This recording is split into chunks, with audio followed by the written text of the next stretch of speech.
Jaguar Wright just exposed what 50 Cent allegedly left out of the Diddy documentary. And if what she's saying is true, the entire narrative we've been fed might be missing the darkest pieces. She claims the doc barely scratched the surface, and the one moment that shocked her the most involved someone who's been silent for over 30 years. But here's the part that'll make you rethink everything. According to Jaguar, this wasn't just about telling the truth. It was about protecting some very powerful people who were there the whole time. That Kirk Burrow was saying at the end of episode 4 when he first, dropped the bomb, that he had been essayed by Diddy. It's Kirk Burrows. Yeah. Who has been here since the beginning. That time, I didn't think nothing of it, that he was spending the night with Kirk Burrows either every Wednesday night. He got a whole girl at home, but he's spending the night with Kirk Burrows. He's staying at Kirk's house. Like, yo, all right, cool. Didn't think nothing of it. And then Kirk had made a mention to some people over the years that him and Puff used to wake up and pray together. And I'm, in my mind, I know he's talking about saying prayers and all that shit like that. But in my other mind, I'm thinking you waking up with a dude praying? Shit is going on. And there was a situation that somebody said long time ago in the office, they caught Kirk giving Puff in the office. When Jaguar first started talking about the documentary, she made it clear she already knew most of what was coming. She's been watching this story unfold from the sidelines for years, so nothing really surprised her, except for one thing. For the first time ever, Kirk Burrows, someone who's been around since day one, allegedly came forward with claims that Diddy had abused him. And that's where it gets messy, because Kirk wasn't just any associate, he was one of Diddy's closest partners back in the early Bad Boy days. Gene Deal, Diddy's former bodyguard, has talked about how Diddy used to spend every Wednesday night at Kirk's place, even though he had a girlfriend at home. At the time, nobody thought much of it, but then Kirk allegedly told people over the years that he and Puff used to wake up and pray together, and that's when people started asking questions. He's telling the world now. He's telling the world now he's forced to do this. That's what I'm trying to figure out. I'm trying to figure out why he ain't come out sooner. He also alleging that Diddy, forced him to give him jobs. Oh my God. So you telling me that in the lawsuit, and I seen it, man, that he forced him to sing in the mic. And it wasn't in the studio. Yeah, that's what he claiming. Yo, bro, it's crazy. It's real crazy that Kirk is alleging all these things that people always said back then.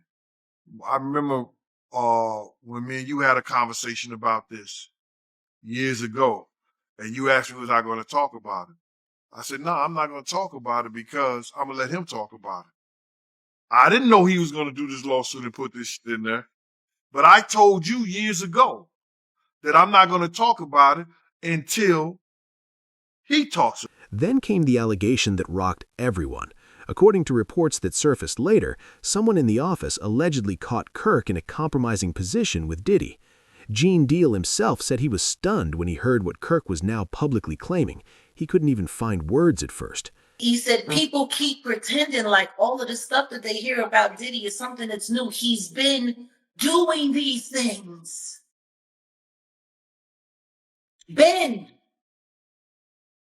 He's a witness to offenses that happened over 30 years ago. Deal later admitted he'd known about these allegations for years, but chose to stay silent, waiting for Kirk to speak first. And that's the thing people keep missing. Kirk was there from the very beginning. He witnessed things more than 3 decades ago, during Diddy's most formative years. If what he's alleging is true, then he knows Diddy better than almost anyone.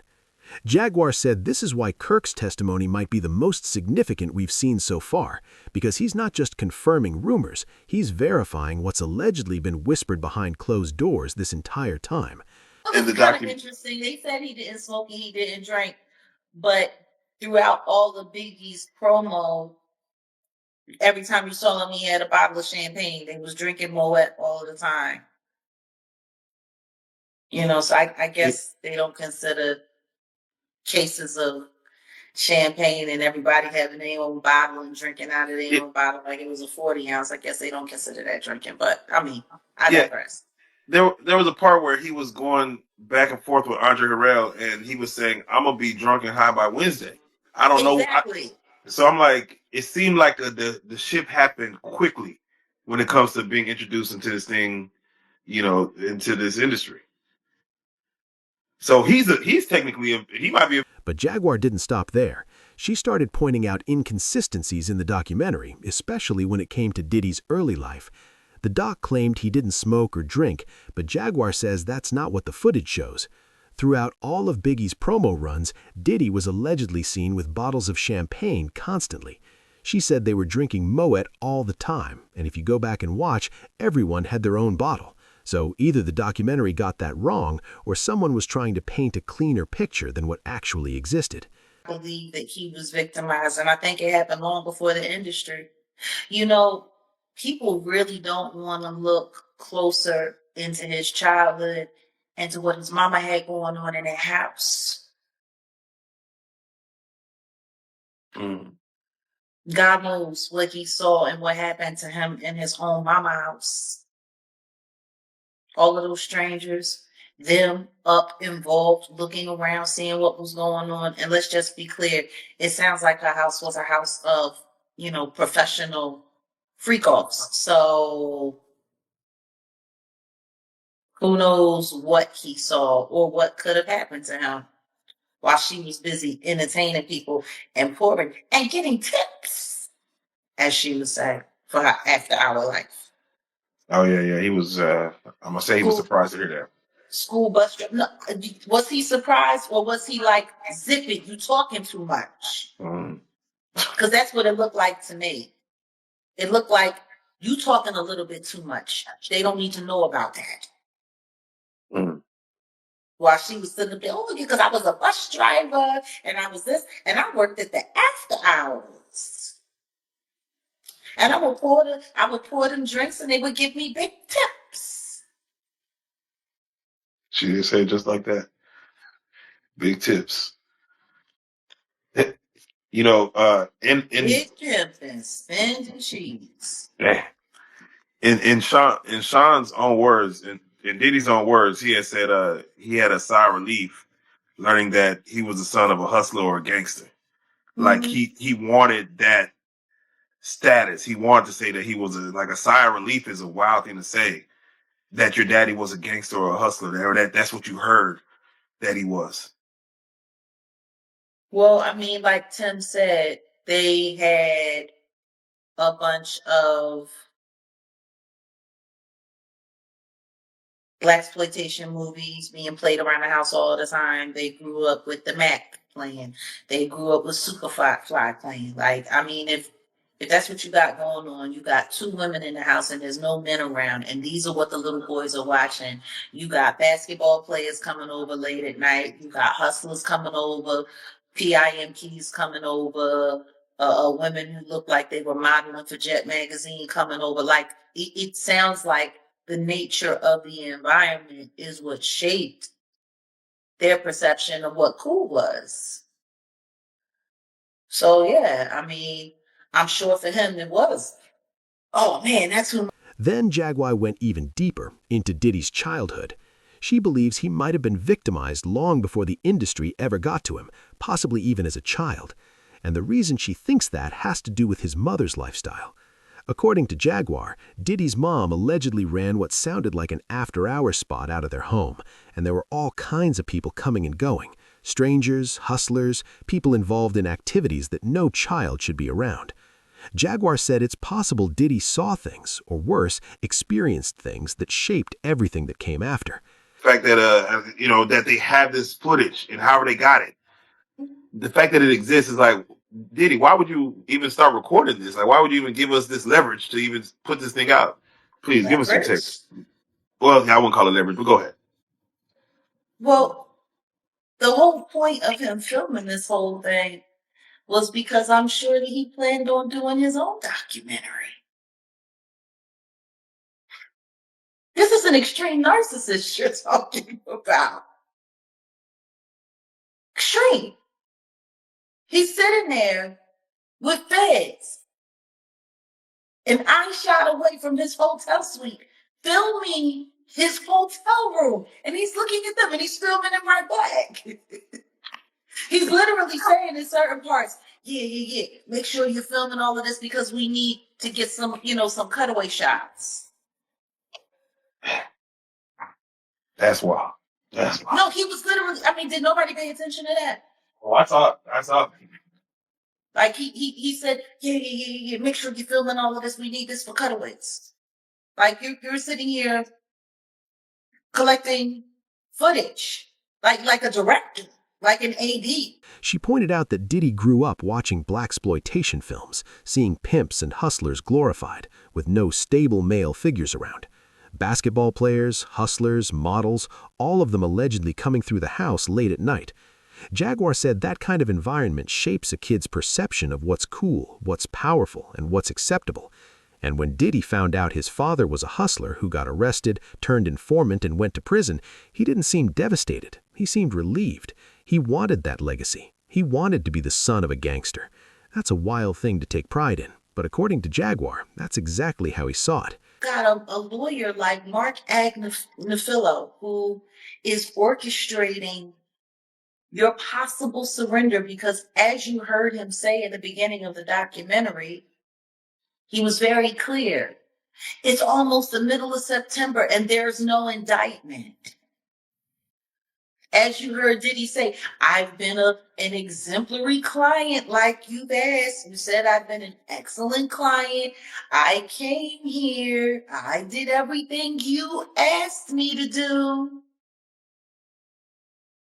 Mm-hmm.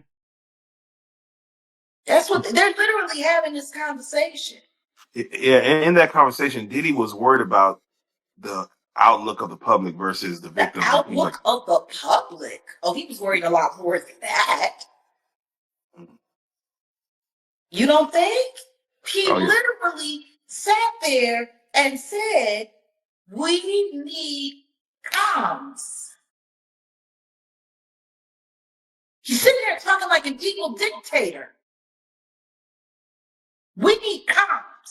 We need a way into this conversation. We're losing, he said. We're losing. Losing what? What are you losing? But the key words that he said that were so important were, we need to be able to be speaking to the potential jurors. Now here's where it gets even stranger. The documentary opens with something truly bizarre. Diddy filmed the federal raid on his hotel. He wasn't hiding, he wasn't scared, he was literally recording everything. And if you listen closely to the footage, he's telling people to make sure they're getting cutaway shots, like he's directing a movie. Jaguar said this wasn't some panicked decision. This was classic Diddy, a narcissist who believed he could control the entire narrative. She thinks he was planning to make his own documentary, one where he'd be the hero, the misunderstood mogul fighting back against the system. You might only be the guy that watches CNN, but there's 9 billion people in the world, and 7 billion of them are on Instagram or TikTok. We need to have control of that. He said we need to know how these potential jurors are thinking. That's what he said. Facts. So what does that mean? He hadn't even been arrested yet. He hadn't even been taken into custody yet. Damian Williams hadn't come forward yet with a list of the charges that they were charging him with and what they were taking him to trial for. That didn't happen until December. Mm-hmm. So once again, they were losing? Losing what? Losing at what?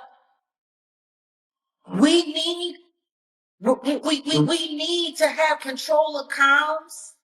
We need to make sure that we know how the potential jurors are thinking.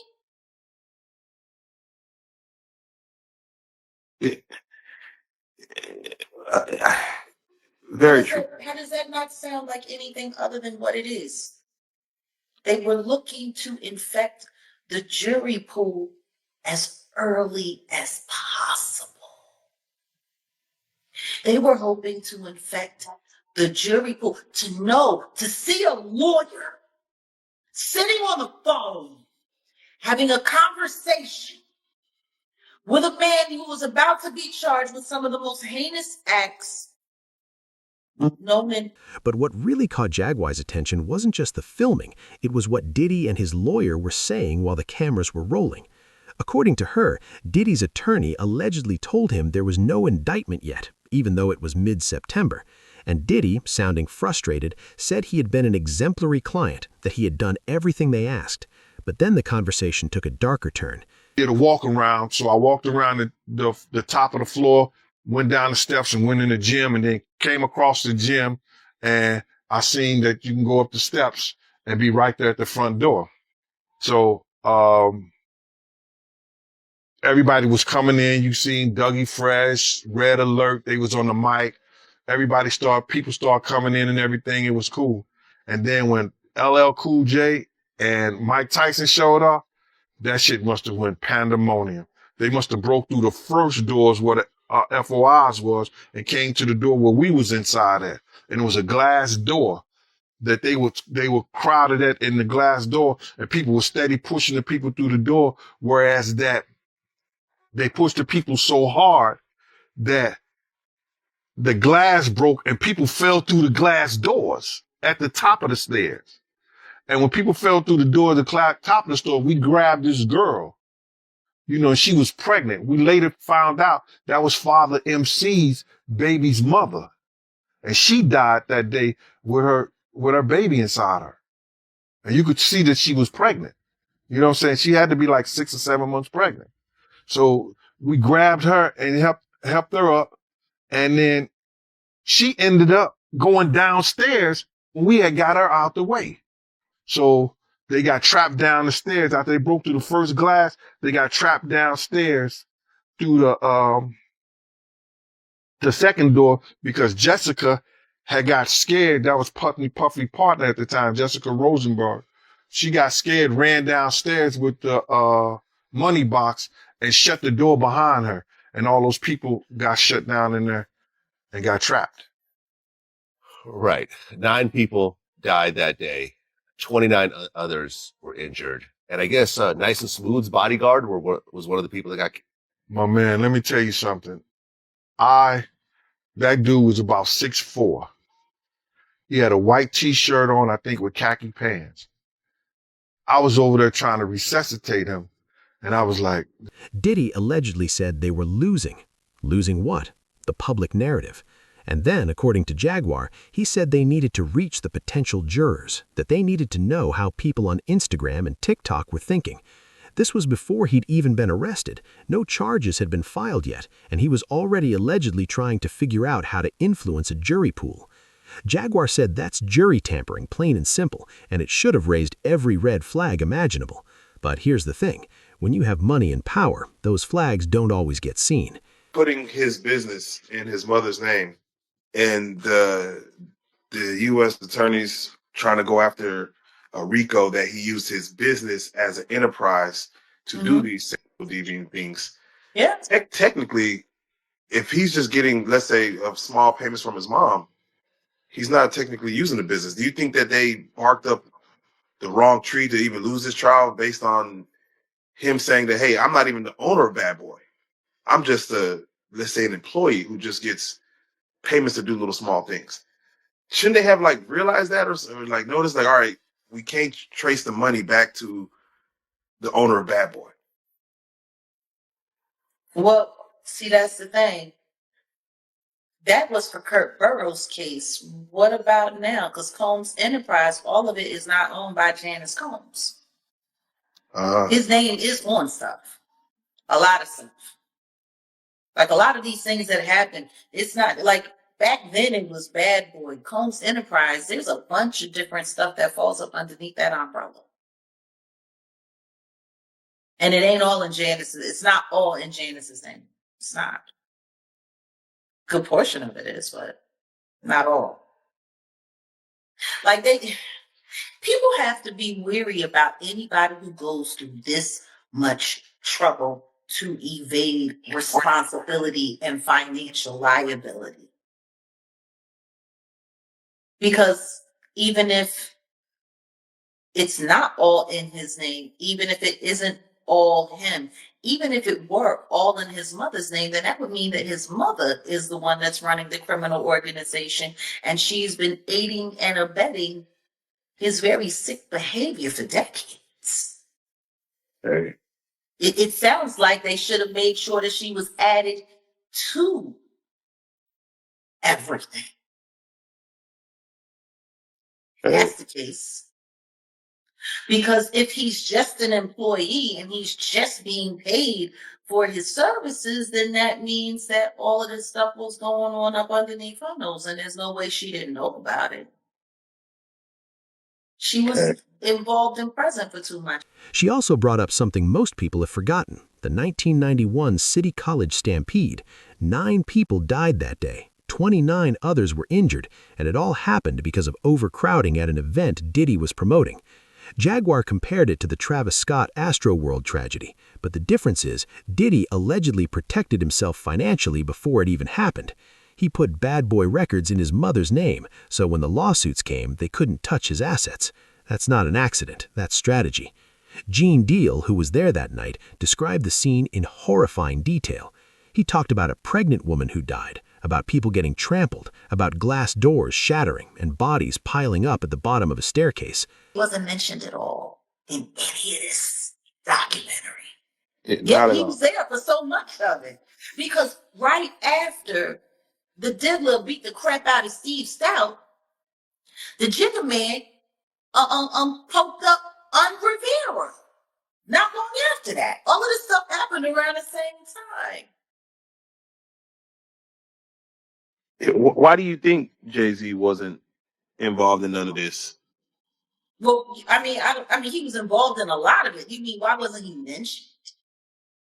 Yeah, mentioned in the documentary at all. I mean, there was a lot of people that weren't mentioned. Matter of fact, not too many people in the industry were mentioned who were there and present. Isn't that cute? Very true. They found a way to tell that story while they kept everybody else. Jaguar said the fact that no one was truly held accountable for that tragedy set a precedent. It showed Diddy he could get away with things, that he could insulate himself legally while chaos unfolded around him. And placing his business in his mother's name wasn't just about protecting assets, it was about creating legal distance. But here's the uncomfortable question Jaguar raised. If everything was in her mother's name and she was listed as the owner, then technically wouldn't she be liable? And if she knew what was allegedly going on, wouldn't that make her complicit? You had an issue with the way Diddy was treating him, right? I just think Puff, he needs to be a stand-up man, man. That dude sat up there and did that time for you or nothing like that. Then you got this man living down there in police, living all fucking bad, man. It seems like you just leaving people for dead, man. Shit wrong, dude. Gene Deal complaining about you. I'm complaining about you. You ain't. I heard one of my homies from 30. I heard he get every quarter he get clothes, all this shit. Then you get this other dude a brand new Benzo or Maybach. Another piece of the record company. God damn, homie. I was on top of the world till I met your motherfucker, dude. Shit is wrong, dude. Come on, homie. I need something. Throw a dog a bone or something. Sit up there talking about you, daddy love. Show us some love. Man, you know what I'm saying? There's ways around that, homie. Throw my kids something. Throw somebody kids something. God damn. Daddy love. You ain't no love. That ain't love at all. That's some bull. That ain't cool, dude. You know what I'm saying? Swear, man. Gene Deal, Sean, TVD, just everybody, man. God damn. You just leave bad tastes in everybody's mouth, man. Come on, homie. Damn. You forgot where you come from. You know what I'm saying? I know I'm like some grass and shit. You know I was in jail. Nigga, he ain't throw a nigga noodle. What you call that shit? Just put the hot water on, man. God damn. Yeah. Life ain't been the same, bro. Man, shit. I was getting 300 kilos a month, man. Balling, man. Didn't nobody know about me. My shit was smooth, dude. My shit was laid out smooth, man. I bet your motherfucker and all the heat and thunder coming around with your motherfucker. Then Jaguar started talking about what the documentary didn't cover. She said it's interesting how certain names were completely left out. Names like Jay-Z and Clive Davis, two people who were allegedly around for a lot of what happened. Jay-Z was there during the Steve Stout incident. He was around during the height of Bad Boy's run, but the doc barely mentioned him. Jaguar said it's almost like they found a way to tell the story while keeping everyone else clean. And that's the part that bothers her the most, because if this is really about accountability, then why are only certain people being held to the fire? I'ma drug them out and pimp them out to my niggas. They keep with me. And he was talking about Danny Duquesne as a group. He didn't single out any one of them. But to hear that he did it, that shit is crazy to me. We had a big argument and we started talking about each other and what niggas had and what he didn't have. He was calling, yo, you broke cop. Just like, nigga, you ain't got nothing I ain't got. I got a watch, you got a watch. I got a ring, you got a ring, I got a chain, I got a home. We went through that whole shit like that. I started talking about his teeth. You understand? I started talking about, him, his breath, everything. We was going at each other. That next day at his house, he said, yo, Gene, he called me upstairs. And he said, yo, Gene, I couldn't talk to him like that no more in front of people and everything like that. Because I know me and Puff go back from the same game since 89, 90 when he got jumped in it. You understand? We go back way to that time. So I knew him. You understand? He was like a little nephew. So when he started talking that shit to me, I said, yo, listen here, bro. You don't say shit about me, I won't say shit about you. If you say something, you open up your mouth about me, I'm going to talk about all your green dentures and all that shit like that. We're not playing them games, bro. Money, do you understand what I'm saying? I heard him say that he was going to drug them out and pimp them out to his niggas. And then to hear the text message that she was drugged out and he was having sex, that shit hurts, bro. That shit is fucked up. Do you know how fucked up that is, bro? I heard this nigga say this shit out of his mouth. But to know that he was doing it, that shit was crazy to me. It makes you feel sick, bro. Because I guess I wasn't looking for it. But to see her pain and to see that she had to experience some shit like that, bro, and then the nigga was doing a lot of that shit right under your nose with the days that you wasn't working or the days that you left early or you wasn't around. This shit is crazy, bro. It's crazy, bro, because he know I wasn't that type of dude. You understand? And he tries everybody. He tries everybody. I'm not saying he never tried me. He tried me. And then there's the Tupac situation. Keith D., alleged suspect in Tupac's murder, recently called Diddy out publicly, saying he did time and Diddy never showed him any loyalty, never sent money, never checked in. He said other people got paid, other people got taken care of, but he was left in the cold. He said Diddy talks about love, but where's the love when it counts? It's a chilling message, especially coming from someone allegedly tied to one of the biggest unsolved cases in hip-hop history. But maybe the most disturbing part of all this is what Gene Deal said about the Danny Kane situation. He claimed that years ago, during an argument, he heard Diddy say he was going to drug them out and pimp them out.